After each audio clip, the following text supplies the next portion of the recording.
ছিল ওইটা এর সাথে যুক্ত করুন, পূর্ব জন্মের কর্মফল।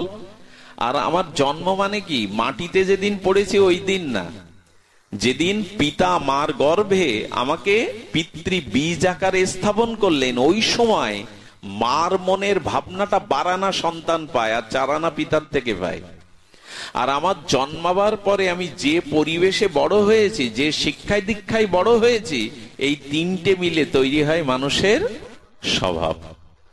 আমার মনে হয় কি, একটা খাতা কলম আনা ভালো পাঠে, এগুলি এখানে বসে বসে নোট করা উচিত। অনেকেই করেন এবং এগুলো বাড়ি গিয়ে আবার মন্থন করেন, তখনই এই কথাগুলো জীবনে কাজে আসে। আমি এই বর্তমান সময়ে যেরূপ কর্ম করছি, আগামী জন্মে এই কর্ম অনুযায়ী আমার স্বভাব তৈরি হবে। সব একই মার গর্ভে জন্মে দুটো সন্তানের দুরকম স্বভাব হয় কেন? কারণ পূর্ব জন্মের কর্ম এবং পিতামাতা জন্মের সময় তাদের মনে যেরূপ ভাবনা ছিল, এবং আমি জন্মের পর যে পরিবেশে যে শিক্ষা দীক্ষায় বড় হয়েছি, এই তিনটে মিলে তৈরি হয়েছে আমার স্বভাব। আর মানুষ স্বভাবতই কর্ম করে, স্বভাবের বিরুদ্ধে সে যেতে, জলের স্বভাব নিচের দিকে, ওকে যদি স্তুতি করেন, ভাগবত শোনান, অনুরোধ করেন, তুমি ওপরের দিকে যাও। স্বভাব কখনো জলকে বুঝিয়ে সুঝিয়ে, আচ্ছা আপনি খেতে বীজ বুনলেন, কাটার বীজ, কি বীজ বুনলেন? কাটার বীজ বুনলেন। আপনি ওর থেকে যদি গোলাপ ফুল চান, মানে কাটার বীজ পুঁতেছেন, কাটা গাছের, ফুল গাছের না, ওর থেকে গোলাপ চাইলে দেবে? ধানের বীজ বপন করে আপনি পাট চাইলে, গম চাইলে দেবে? যদি বলেন দিতে পারে, কি করে? তো ওই খেতে বসে 7 দিন ভাগবত পাঠ করুন, ওই খেতে গঙ্গা জল আর যমুনার জল সেচন করুন, ওইখানে বসে দান ধ্যান লাগান, কাঁসার ঘন্টা বাজিয়ে নাম পূজা পার্বণ করুন, বীজ বদলাবে কেন? ভগবানের নামে শক্তি নেই? ওইখানে করুণা হবে না? বললেন ভজন আলাদা জিনিস। আচ্ছা, কিছু কিছু জিনিস আমাদের একটু অনুভব করো। সবখানে ভগবানকে ডাকবেন, সব বিষয়ে ভগবানের উপর ভার চাপাবেন না। আচ্ছা, যেদিন প্রথম রামায়ণের যুদ্ধ হয়েছিল কদিন বলতে পারেন? কুরুক্ষেত্রের যুদ্ধ হয় 18 দিন, কিন্তু রামায়ণের রাম রাবণের যুদ্ধ 10 দিন। কদিন হয়? 10 দিন। এবং রামায়ণের যে লঙ্কার যুদ্ধ, তার একটা অপূর্ব তাত্ত্বিক দর্শন আছে। সেই দর্শন হলো, এখানে শাস্ত্রে বলেছেন যে সেই দর্শনটা হলো, এখানে রাবণ হলো মোহের প্রতীক। কিসের প্রতীক? মোহ। আর রামচন্দ্র হলো বিশুদ্ধ জ্ঞানের প্রতীক। অর্থাৎ আমাদের লঙ্কা যুদ্ধটা, আমাদের যুদ্ধটা আমাদের মোহের সাথে জ্ঞানের। রাম হলো বিশুদ্ধ জ্ঞান আর রাবণ হলো মোহ। যতদিন কোনো মানুষের মোহ থাকবে, ততদিন সে জয়ী হতে। রাবণের সব শক্তি ছিল, মোহটা কেমন জানেন? মন্দাদরীর মতো সতী স্ত্রী যার ঘরে, দেবকন্যা, নাগ কন্যা, কতটা স্ত্রী রাবণের ঘরে, তারপরেও তোমার সীতার দিকে তাকানো দরকার ছিল? কথা বোঝা যায়? যা পেয়েছো, যা আছে, তাতে সন্তুষ্ট না থেকে যখন আরো চাই তোমার, এটার নাম মোহ। মোহ কখনো নিবৃত্তি হয় না। তো মোহরূপ রাবণ সে পরাজিত হয় কার দ্বারা? যদি বিশুদ্ধ ভগবত জ্ঞান কখনো তোমার হয়, তখন ওই জ্ঞানের দ্বারাই মোহ নাশ হয়, কিন্তু সহজে হয় না। আচ্ছা, রাবণ প্রথম দিনের যুদ্ধ কাকে পাঠিয়েছিল জানেন? মেঘনাথকে। কাকে পাঠিয়েছিল? মেঘনাথকে। এখানে খুব মার্মিক কথা হলো, মেঘনাথ হলো কামের প্রতীক। কার প্রতীক? আবার বলি, মেঘনাথ হলো কামের প্রতীক। হ্যাঁ, কাম সহজে জয় হয়? ইন্দ্রজিৎকে সহজে জয় করা কারো পক্ষে সম্ভব? ও মেঘের আড়াল থেকেই যুদ্ধ করতে পারতো। তার মানে কামকে দেখা যায় না, আড়াল থেকেই সবাইকে শেষ করে দেয়। এইসব রামায়ণ মানে শুধু গল্প না, এগুলো যদি অনুভব করি আমরা, তত্ত্ব দিয়ে আপনি ছাড়তে পারবেন না, রামায়ণ ছাড়তে পারবেন না, মহাভারত, এগুলো সব জীবন দর্শন। মেঘনাদ হলো কাম, এই জন্য সে আড়াল থেকেই বেশি যুদ্ধ করতে পরাক্রমশালী, কে তাকে জয় করবে। সেদিন রাম দেখলেন প্রথম দিনের যুদ্ধে এসেছে মেঘনাদ। রাম কি করলেন জানেন? আহা, কি তাত্ত্বিক তত্ত্ব গো। রাম বলছেন আজকের যুদ্ধ লক্ষণ তুমি সামনে গিয়ে তুমি যুদ্ধ করবে। রাম কেন লক্ষণকে পাঠাচ্ছেন, নিজে যাচ্ছেন না কেন ভাই এত বড় যোদ্ধার সামনে? তার কারণ হলো লক্ষণ হলো বৈরাগ্যের প্রতীক। কিসের প্রতীক? নিজের রাজ্য থাকতেও, নিজের স্ত্রী থাকতেও, নিজের পিতামাতা থাকতেও শুধু প্রভুর চরণ সেবার জন্য এক কাপড়েই 14 বছরের জন্য লক্ষণ বেরিয়েছিল। লক্ষণ হলো বৈরাগ্যের প্রতি। আর মেঘনাদ কার প্রতীক? কামের প্রতীক। রামচন্দ্র দেখালেন কামের সামনে অনেক সময় জ্ঞান গিয়েও পারে না, জ্ঞানকে কাম ঢেকে দেয়। কামকে জয় করবার জন্য, পরাজিত করবার জন্য দরকার হলো বৈরাগ্যের। এই জন্য লক্ষণকে পাঠাচ্ছেন রামচন্দ্র, যাও লক্ষণ আজকের যুদ্ধে তুমি যাবে। কারণ বৈরাগ্য দ্বারা একমাত্র কাম জয় করা যায়। কাম আপনার কোনো উপদেশে, কোনো জ্ঞানে কখনো যায় না। যদি কারো জীবনে কোনো মহৎ অনুগ্রহে, সাধু সঙ্গের মহতের কৃপায় কারো ভিতরে বৈরাগ্য আসে, তবে বৈরাগ্যই পারে। কিন্তু কাম এত দুর্জয়, এত দুষ্পরণীয়, মাঝে মাঝে বৈরাগ্য হেরে যায়। যায় কিনা? সব ছেড়ে সাধু হয়েছি, অথচ কাম তাতেই পতন হয়ে গেল। চারিদিকে দৃষ্টি দিলে দেখতে পাবেন এখন সব ত্যাগ করেছি, বিষয় আশা, স্ত্রী পুত্র, কাম জয়, ওতেই তো ফেসে যায় অনেকেই। সেদিনের যুদ্ধে কার জয় হলো? ইন্দ্রজিৎ জয়ী হলো, লক্ষণ মূর্ছিত হয়ে পড়ে গেল। শক্তিশালের দ্বারা কি হলো? কাম এত শক্তিশালী, মাঝে মাঝে বৈরাগ্য, এটা আমাদের জীবনেও ঘটে, আপনারা উপলব্ধি করবেন। কাম এত দুর্জয় যে বৈরাগ্য মাঝে মাঝে। তবে একটা জিনিস বলি, লক্ষণ কি শক্তিশালের দ্বারা মারা গিয়েছিল না মূর্ছিত হয়ে পড়েছিল? কথা বলুন। মূর্ছিত হয়ে পড়েছিল। একটা ভরসার আশ্রয়, একটা ভরসার বাণী কি জানেন? কামের দ্বারা যদি বৈরাগ্য কখনো হেরেও যায়, মূর্ছিত হয়ে পড়ে যায়, শেষ হয়ে যাবে না, বৈরাগ্য আবার উঠবে, বৈরাগ্যই শেষে জয়ী হবে। লক্ষণ মূর্ছিত গেল। আমি যে প্রসঙ্গের জন্য প্রসঙ্গটা আনলাম তার তত্ত্ব হলো, যখন লক্ষণ মূর্ছিত হয়ে পড়ল, তখন রাম খুব হাহাকার করে উঠে বললেন, তাড়াতাড়ি কোথায় আছো? বৈদ্যকে ডেকে আনো, চিকিৎসককে ডেকে আনো। আচ্ছা, আপনারা প্রশ্ন করবেন না রামের কাছে, প্রভু আপনি চাইলেই পৃথিবী সৃষ্টি করতে পারেন, আপনি চাইলেই পৃথিবী ধ্বংস করতে পারেন, প্রতিটি জীবের প্রাণদাতা আপনি, সৃষ্টিকর্তা আপনি, আপনি ইশারা করলে লক্ষণ মূর্ছিত থেকে সুস্থ হয়ে উঠবে না? কথা বলুন, রাম চাইলে লক্ষণ সুস্থ হবে না? ডাক্তারের খোঁজ করছেন কেন রাম? তাড়াতাড়ি ভাইকে বাঁচানোর জন্য ডাক্তার ডাকো কেন বলছেন তিনি? এ কথার সংকেত হলো সবকিছুর মধ্যে ভগবানকে ডাকবেন না। দুটো নাপা ট্যাবলেটে যদি জ্বর যায়, তাতে রাম টানবেন কেন? এরকম বলবেন কেন, তুমি এত ভজন করো, এত সাধু, তোমার এত মন্ত্র, তুমি ওষুধ খাবে কেন? সাধুরা ওষুধ খেতে গেলে অন্যরা টিটকারি করে, কেউ কেউ আর চোখে তাকায়, এত ভজন করো তো তোমার ওষুধ লাগে কেন? খবরদার, ভগবানকে যেখানে সেখানে টানবেন না। 20 টাকার জন্য রামকে টানবেন ওখানে? প্রায় মানুষ দেখবেন সাধু দেখলেই বলে রোগ সেরে দাও। সাধু এই রোগ সারবার জন্য না। রাম স্বয়ং পূর্ণ ব্রহ্ম সনাতন ভগবান হয়েও উনি বৈদ্যের কাজ করছেন, ডাক্তারের কাজ করছেন, কিন্তু এখনো আমরা ফেসে আছি। তাই এখনো সেই জল পড়া, ফুল পড়া, সেই সাধু। কারণ আমরাও এরকম ওষুধ না খেয়েই মরে পড়ে থাকবো। রাম কেন করলেন জানেন? আজকে যদি আমি ভগবান এই স্বরূপে ভাইকে সেরে দেই, এরপর থেকে জগতের লোক আমার অনুকরণ করে বলবে, ডাক্তার কবিরাজ ঔষধের দরকার নেই, রাম থাকলেই হলো, কৃষ্ণ থাকলেই হলো।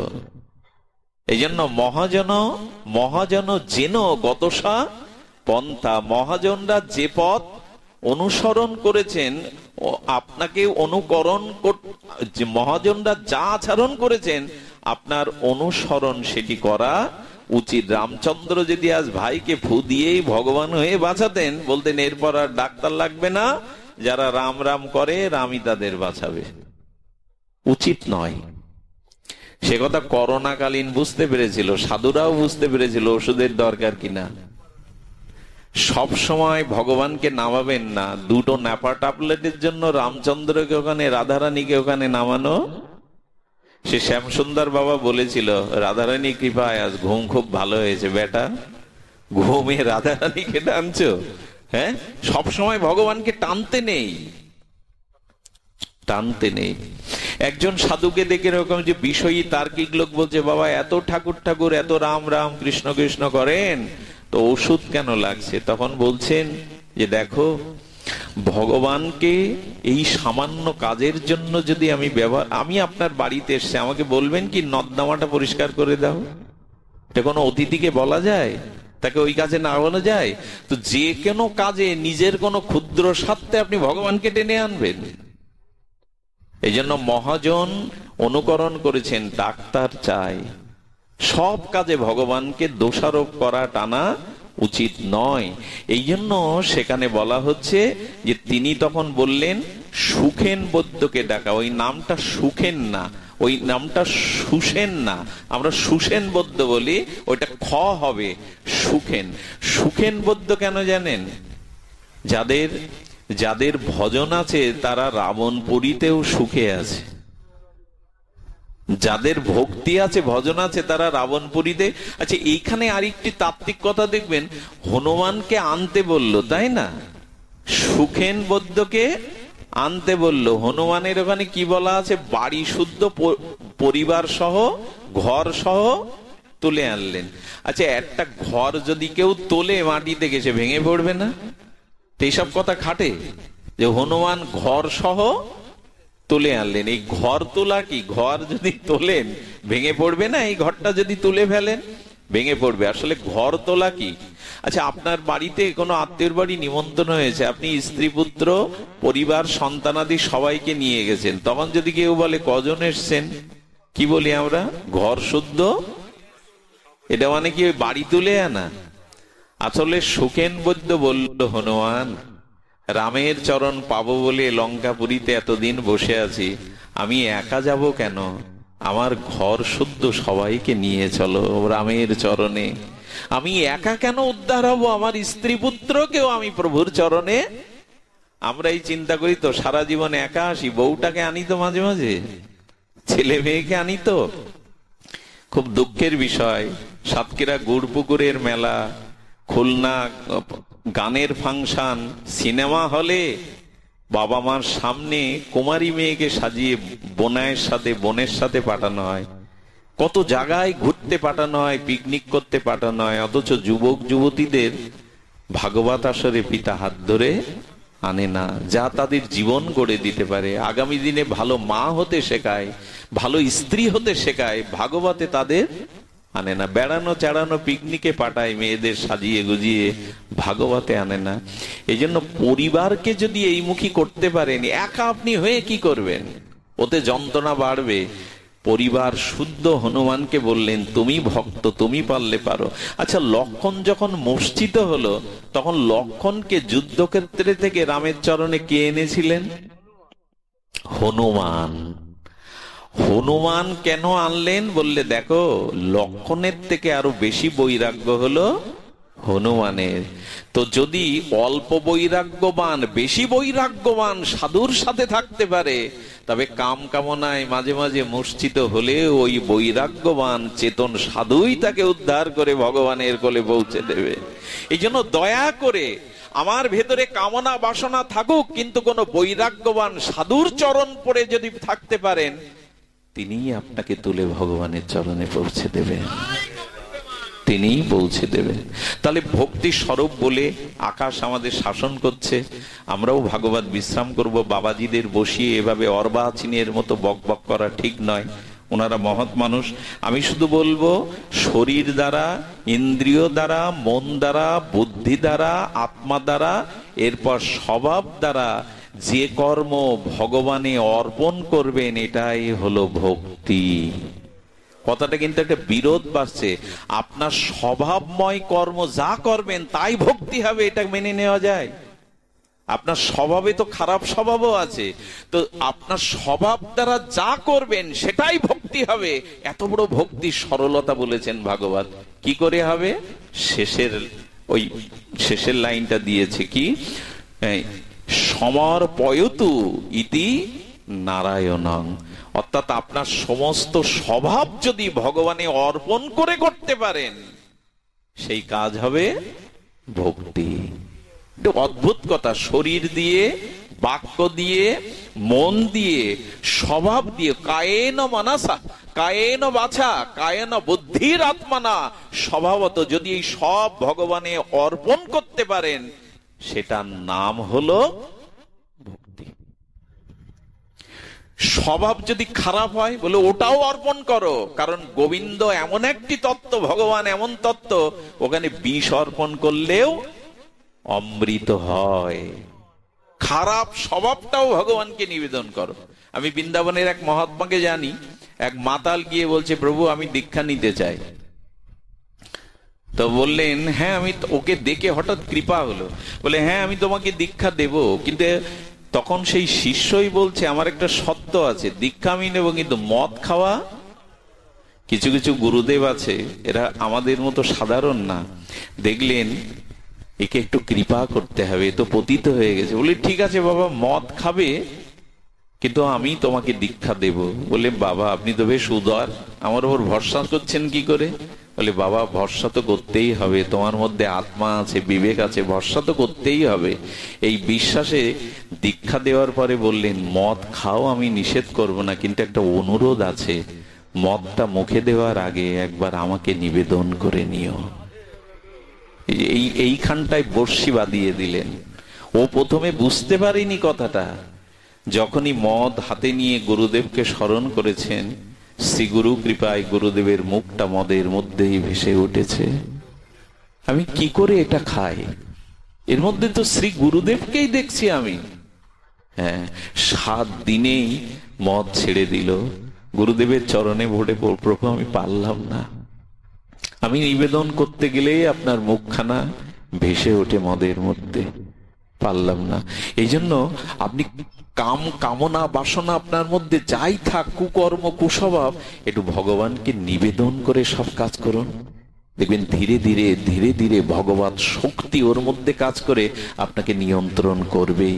আমাদের মধ্যে পাপ কাজ হতে পারে, স্খলন হতে পারে, পতন হতে পারে, আমরা মানুষ, এটা জাগতিক ত্রিগুণময়ী মায়ার দ্বারা আমরা প্রভূত হই মাঝে মাঝে, কিন্তু ভগবানকে নিবেদন করলে, স্বভাব যদি নিবেদন করেন, সেই স্বভাব এই নিবেদনের দ্বারা, ভক্তির দ্বারা ধীরে ধীরে সংশোধিত হয়ে যাবে, ধীরে ধীরেও সংশোধিত হয়ে যাবে। এই জন্য সব থেকে এই জন্য মানুষকে ভক্ত হতে গেলে, ভজন করতে গেলে প্রথমে প্রসাদ ভোজির কথা কেন বলা হয় জানেন?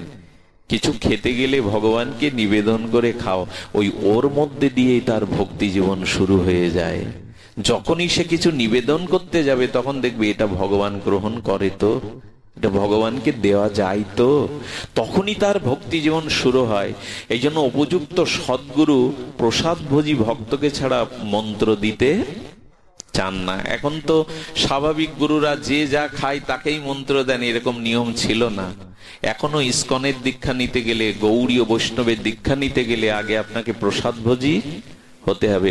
প্রসাদ ভোজি মানে কি? প্রসাদ ভোজি মানে বড় কিছু না, বড় হলো আগে ভগবানকে নিবেদন করে পাও, ওই নিবেদনটাই তোমার জীবনে ভক্তি এনে দেবে। আচ্ছা, যার বস্তু তাকে না দিয়ে আগে খাওয়াটা অপরাধ কিনা?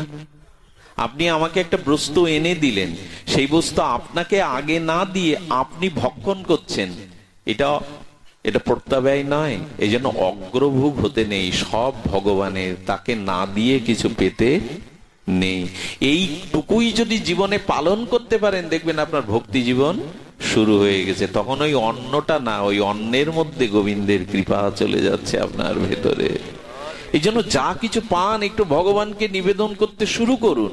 যখনই নিবেদন করতে শুরু করবেন তখনই ওটা প্রসাদী হয়ে যাবে। জানেন, কিছু মনে করবেন না, এই কথাটি খুব হৃদয়ে লাগে। পরম পুরুষ রামকৃষ্ণ দেব, ওনার গলায় জানেন উনি ক্ষতরোগ নিয়েছিলেন, ভক্তের রোগী নিয়েছিলেন। উনি যখন শেষের সময় কাশতেন, ওই ক্ষয় রোগের দ্বারা কাশি থেকে রক্ত উঠত। ক্যান্সার তো, এই ক্ষয় রোগে রক্ত উঠত। একদিন দেখছেন যে স্বামী বিবেকানন্দ কি করছেন জানেন, ঠাকুরের কাশিটা হাত দিয়ে ধরছেন, ধরে ওটা চরণামৃত মনে করে পান করছেন, কাশিটা রক্তটা। প্রসাদে বিশ্বাস দেখুন, গুরুদেবে বিশ্বাস দেখুন। নরেন দত্ত বিবেকানন্দ এমনি এমনি হয় না, গুরু কৃপা। আমি বৃন্দাবনে একজনের কথা বলবো না, তার আশ্রিত শিষ্য এখানে অনেকেই আছেন। তিনি কি করতেন জানেন, গুরুদেব স্নান করে যখন পাকা মেঝে দিয়ে হেঁটে যেতেন, ওই পায়ের জলের ছাপটা গুরুদেবের অন্তরালে জিভ দিয়ে ছিটে ছিটে নিতেন, ওই ছাপটা চেটে চেটে নিতেন। শ্রী গুরুদেব থেকে যা কিছু তা প্রসাদী মনে করে নিতেন। নরেন দত্তের এই দৃশ্য দেখে ঠাকুর বলেছিলেন শেষ সময়, যা আমার যা কিছু সব তোকে দিয়ে আজ আমি ফতুর হলাম। প্রসাদে বিশ্বাস যদি হয় না আপনার, সবকিছু যদি ভগবানকে নিবেদন করে পেতে শুরু করেন, ওর মধ্যে দিয়ে আপনার ভক্তি জীবন গড়ে উঠবে, ভক্তি জীবন গড়ে উঠবে। এই জন্য স্বভাবে যা কিছু, ওই অকাম সর্ব কাম বা মোক্ষ কাম উদারতি তীব্রেণ ভক্তি যোগেন যজতে পরমং পুরুষ। গোবিন্দ বলছেন, তোমার কামনা থাকুক আর নিষ্কামনা থাকুক, তোমার অশুদ্ধতা বা শুদ্ধতা সবকিছু আমাকে অর্পণ করতে শেখো, আমি ওর মধ্যে দিয়ে তোমাকে ভক্তি দিয়ে দেব। খারাপ স্বভাব, ওটাকেও ভগবানকে নিবেদন করে দেবেন। প্রভু, এই মন্দ স্বভাবটা আমি তোমাকে নিবেদন করলাম, বিষ অমৃত হয়ে যাবে। এই জন্য আমার মনে হয় ভগবানকে আড়াল না করে, ফাঁকি না দিয়ে, খারাপটাও তাকে দিন, ভালোটাও দিন। খারাপটা দিতে গিয়ে কি মনে হবে জানেন, মনে হবে কি না, খারাপ তাকে দেওয়া উচিত নয়, তিনি যে পরম প্রিয়, তাকে ভালোটায়, এই স্বভাব আপনাকে নিয়ন্ত্রণ করে দেবে। এই জন্য ভক্তি মানে বড় কিছু নাই, ভক্তি মানে জীবনের যা কিছু তাকে অর্পণ করে দেওয়া। আর এই অর্পণটাই হলো সমর্পণ। এই অর্পণের মধ্যে দিয়েই আমাদের জীবনে আসে পরম কল্যাণ, পরম শান্তি। ছোট্ট একটা দৃষ্টান্ত দিয়েই পাঠ বিশ্রাম করি। মহাত্মারা আছেন, হরিকথায় আসলে লোভ জেগে যায়, থামতে পারি না, থামাটা হয় না, তবু থামতে হবে। বলে যায়, বৃন্দাবনে চলুন, শ্রী ধামে একটু স্পর্শ নেই। শ্রীধাম বৃন্দাবনে গেছেন তুলসীদাস গোস্বামী। কে গেছেন? যিনি রামচরিত মানসের প্রণেতা, যিনি এই যুগেই হনুমান তাকে দীক্ষা দিয়েছিলেন, রাম সীতাকে যিনি নিজে দর্শন করেছিলেন, বিখ্যাত রামচরিত মানস যিনি রচনা করে অমর হয়ে আছেন। তো রামচরিত মানস প্রণেতা গোস্বামী তুলসীদাস গোস্বামী গিয়েছেন বৃন্দাবনে। ওখানে 108 জন বৈষ্ণবের মহাত্মার সেবা হচ্ছে। উনি গিয়ে দেখছেন যেখানে জুতোগুলো খোলা মহাত্মাদের, ওখানে বসে গেছেন যদি একটু প্রসাদ পায়। প্রসাদে এত বিশ্বাস। তো যিনি পারস করছেন, মানে দেওয়াতেও করছেন, তিনি এসে বলছেন, আপনার তো পাত্র নাই এখানে। ওনাকে চেনেন না উনি তুলসী। তো তখন বললেন, পাত্র তো আছে।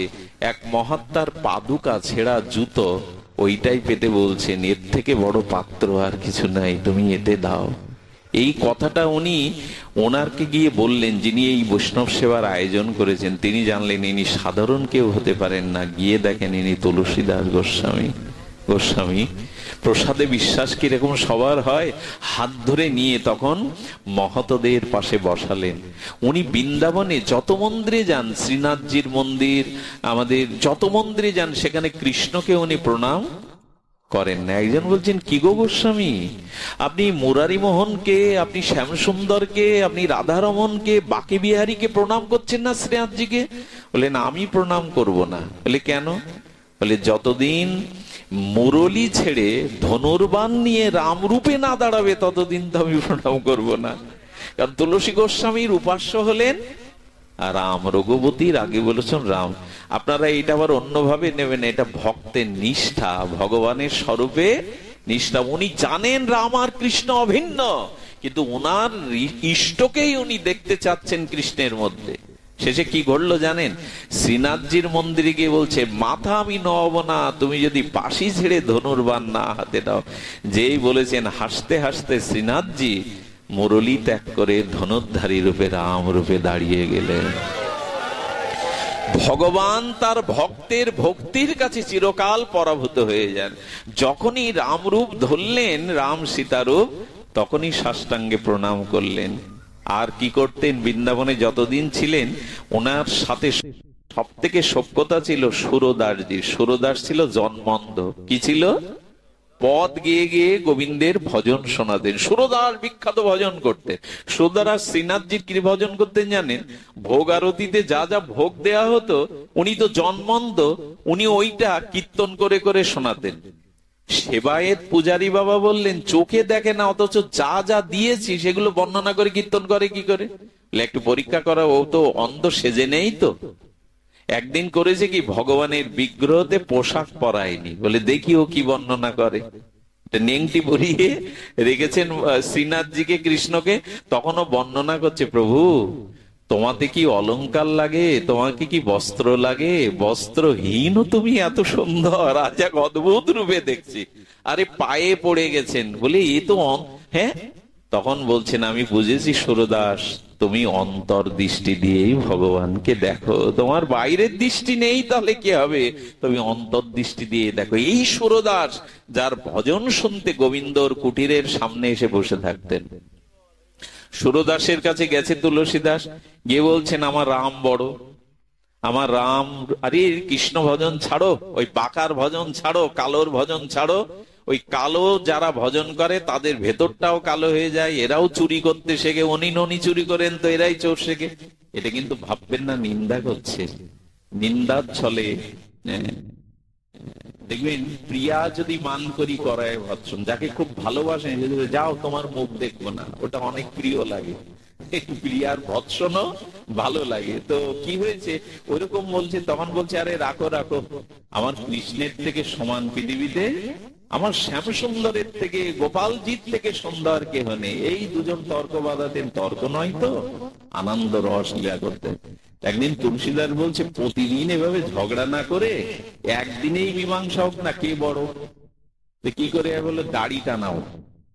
এই দাড়িটা নিয়ে আমি রামচন্দ্রকে নিয়ে উঠবো এই পাশে, আর তুমি গোপালজিকে নিয়ে উঠবে। যার দাড়ি ভারে হবে সেই শ্রেষ্ঠ, আর বিচার করা লাগবে না, এই বিচার শেষ। হ্যাঁ, তুলসীদাসের প্রস্তাবে রাজি হলেন। হয়ে সুরদাস বললেন, দাড়ি টানাও। কি বলবো আপনাদের, দাড়ি যখন টানানো হলো, তখন তুলসীদাস বলছে, তুমি আগে ওঠো।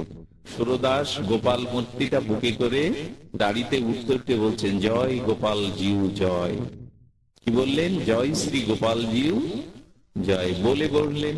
আর তুলসীদাস যখন দাড়িতে উঠলেন, তখন বলছে, জয় শ্রী রাম ও সীতাজি জয়, রামচন্দ্র সীতা মায়ের জয় বলে উঠলেন। দাড়িটা দুলতে দুলতে দুলতে দুলতে দুলতে দুলতে সুরদাসের দাড়ি উপরে উঠে গেল, ভারী হয়ে গেল তুলসীদাসের দাড়ি। তুলসীদাস তখন এসে বললেন, হ্যাঁ হয়েছে তো, তোমার কৃষ্ণ বড়, কৃষ্ণ বড়, আজ দেখো কে ভারী।